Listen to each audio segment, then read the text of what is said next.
আসসালামু আলাইকুম। ইরান ও ইসরায়েলের মধ্যকার চলমান যুদ্ধের আগুনে এবার পুড়ছে প্রতিবেশী দেশ আফগানিস্তান। একদিকে মধ্যপ্রাচ্যের রণক্ষেত্র, অন্যদিকে আফগান পাকিস্তান সীমান্ত যুদ্ধ, সব মিলিয়ে এক চরম অস্থিরতার মুখে দাঁড়িয়ে দক্ষিণ এশিয়া।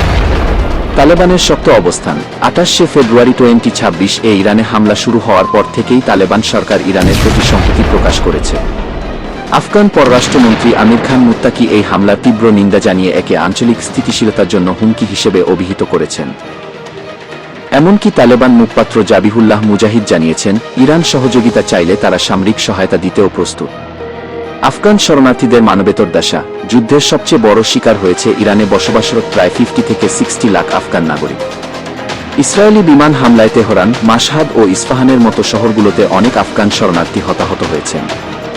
জীবন বাঁচাতে হাজার হাজার আফগান এখন সীমান্ত দিয়ে নিজ দেশে ফিরে আসছেন, যা আফগানিস্তানের ভঙ্গুর অর্থনীতিতে নতুন চাপ সৃষ্টি করছে। Pakistan Afghanistan open war.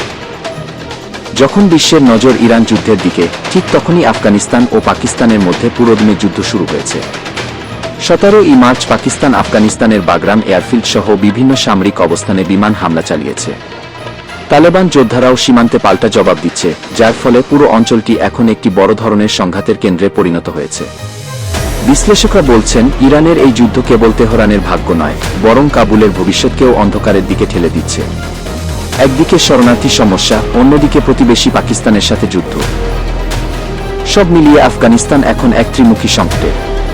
আন্তর্জাতিক সকল নির্ভরযোগ্য আপডেট পেতে ওয়ার্ল্ড অ্যানালিসিস সাবস্ক্রাইব করে পাশে থাকুন। ধন্যবাদ।